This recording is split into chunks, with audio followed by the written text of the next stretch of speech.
السلام علیکم ویورز، آج ہم ڈسکس کریں گے برتھ اسفکزیا کے بارے میں، یعنی کہ پیدائش کے وقت بچے کا نہ رونا۔ تو ناظرین، پیدائش کے وقت بچے کا نہ رونا کیا ہے؟ پیدائش کے فوراً بعد اگر بچہ کسی وجہ سے نہ رو پائے یا نارمل سانس نہ لے سکے تو اس کے دماغ اور دوسرے حصوں میں آکسیجن کی کمی ہو جاتی ہے، جس کی وجہ سے بچہ برتھ اسفکزیا کا شکار ہو جاتا ہے۔ برتھ اسفکزیا کی وجہ سے بچے کو سانس میں دشواری، تیزی سے سانس لینا، جھٹکے لگنا اور بے ہوش ہو جانا شامل ہیں، یا ان میں سے کوئی بھی علامت ہو سکتی ہے۔ اب اس کے بچاؤ کے بارے میں جو ہدایات ہیں وہ کون کون سی ہیں؟ ان میں دو چیزیں ہیں جن کے متعلق ہم نے ڈسکس کرنا ہے، ایک کہ ماں کا کیسے خیال کرنا ہے اور بچے کا کیسے خیال کرنا ہے۔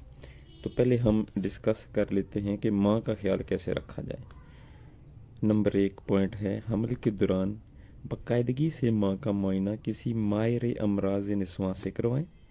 چیک اپ میں ماں کے شوگر، بلڈ پریشر، پیشاب کے ٹیسٹ اور الٹرا ساؤنڈ کروائیں۔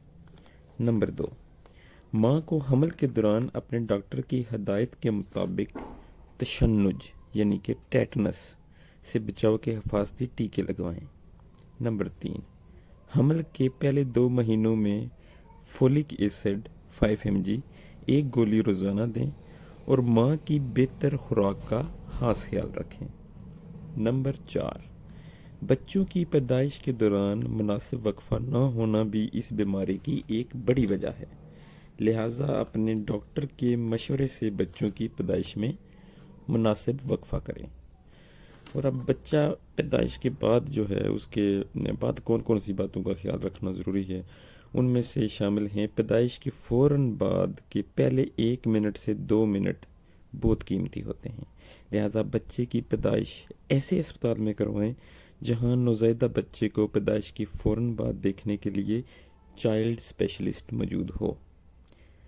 بچے کی پیدائش کسی ایسے اسپتال میں کروائیں جس میں فوری طور پر آکسیجن لگانے اور پیچیدگیوں کی صورت میں بیگ سے مصنوعی سانس دینے کی سہولت موجود ہو، اور ایسی حالت میں بچے کو قریبی اسپتال میں منتقل کرنے کی مناسب سہولت بھی موجود ہو، یعنی کہ آکسیجن والی ایمبولینس کا موجود ہونا ضروری ہے۔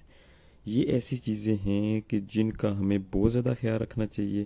بچے کی پیدائش کے وقت نہ رونا جو ہے وہ آگے جا کے بہت سارے اور بھی مسائل جو ہے اس کی وجہ سے پیدا ہو سکتے ہیں، جیسا کہ سی پی بچہ، یعنی کہ وہ بچے نہ تو چلنے پھرنے کے قابل رہتے ہیں، ذہنی طور پر مفلوج ہو جاتے ہیں۔ تو یہ ایسی چیزیں جو ہے نا آگے جا کے یہ بچوں میں اس قسم کے نقصان کا باعث بنتے ہیں۔